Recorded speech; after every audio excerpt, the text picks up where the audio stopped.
अस्सलामुअलैकुम वरहमतुल्लाहि वबरकातुहू। मुझे उम्मीद है कि आप लोग खैरियत से होंगे। कल चांद पर चंद्रयान 3 की सॉफ्ट लैंडिंग सक्सेसफुली हो गई है और मुफ्ती साहब ने इस पर सभी इंडियंस को मुबारकबाद भी दी है और मुफ्ती साहब ने बहुत सारी बातें शेयर की हैं। आइए जानते हैं।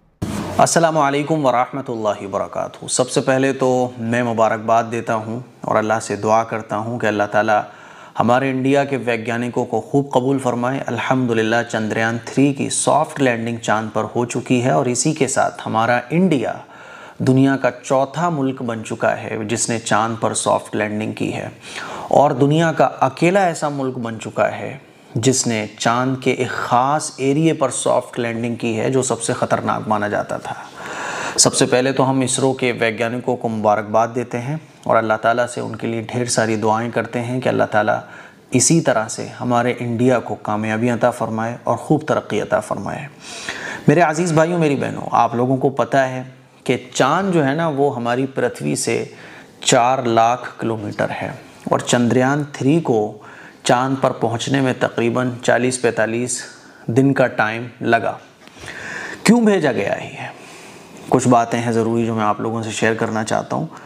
पूरा जो भेजा गया था ना जब चंद्रयान, तो कैसा था आप देखिए, इस तरह का था। फिर जैसे जैसे ये आगे बढ़ता गया इसके पार्ट्स इससे अलग होते गए और आखिर में बचा ये विक्रम लैंडर जिसको आप स्क्रीन पर देख रहे हैं। इसको उतरना था चांद पर।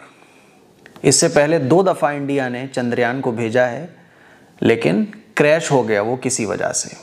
अल्लाह ताला ने इस दुनिया के अंदर कुछ निज़ाम ही ऐसा बनाया है कि आदमी जब प्रैक्टिस करता है, मेहनत करता है, प्रैक्टिस करता है, मेहनत करता है, फिर वो सक्सेस हो जाता है।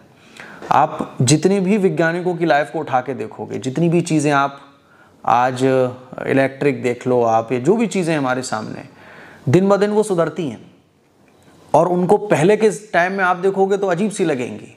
तो अल्लाह ने निज़ाम ही ये रखा है कि मेहनत के बाद ही वो चीज़ सही हो पाती है।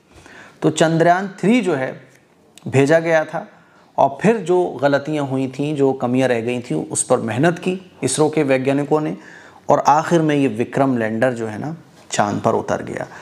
अच्छा, ये इसरो के वैज्ञानिक बैठे हुए नज़ारे देख रहे हैं। आपने भी लाइव नज़ारा चंद्रयान 3 की लैंडिंग का ज़रूर देखा होगा। इसके अंदर है ना प्रज्ञान रोवर, इसके अंदर है, वो निकला जब इसकी विक्रम लैंडर की लैंडिंग हो गई, सॉफ्ट लैंडिंग, तो इसके अंदर फिर वो एक रोबोट है प्रज्ञान रोवर, वो निकला। अब वो अपना काम करेगा, चांद पर घूमेगा और घूम घूम कर फोटोज इकट्ठी करेगा। और चंद्रयान 3 को क्यों भेजा गया है? चांद पर ऑक्सीजन और पानी की तलाश करने के लिए। अब ये जो विक्रम लैंडर के अंदर जो एक रोबोट प्रज्ञान रोवर निकला है ना, अब ये चांद पर घूमेगा और चांद पर घूम घूम के जो है ना ये फ़ोटोज़ क्लिक करेगा, रिसर्च करेगा। तो चंद्रयान 3 को भेजने का जो मकसद है वो ये है कि चांद पर पानी और ऑक्सीजन, अगर चांद पर पानी और ऑक्सीजन मिल जाता है तो फिर वहाँ इंसान का रहना मुमकिन होगा, पॉसिबल होगा। इसीलिए इसको इंडिया की बहुत बड़ी कामयाबी कहा जा रहा है क्योंकि जहाँ पर चंद्रयान 3 लैंड हुआ है ना वो एरिया बहुत ख़ास है और वहाँ अब तक किसी ने सॉफ्ट लैंडिंग नहीं की है। इससे पहले अमेरिका, चीन, सोवियत संघ और अब इंडिया, चौथा ऐसा मुल्क इंडिया बन चुका है जिसने चांद पर सॉफ्ट लैंडिंग की है और पहला ऐसा मुल्क बन चुका है जिसने चांद के ख़ास एरिए पर सॉफ्ट लैंडिंग की है जहाँ से बहुत फ़ायदा इसरो के वैज्ञानिकों को और इंडिया को होने वाला है। तो ये एक साइंसी लाइन में एक बहुत बड़ी कामयाबी है।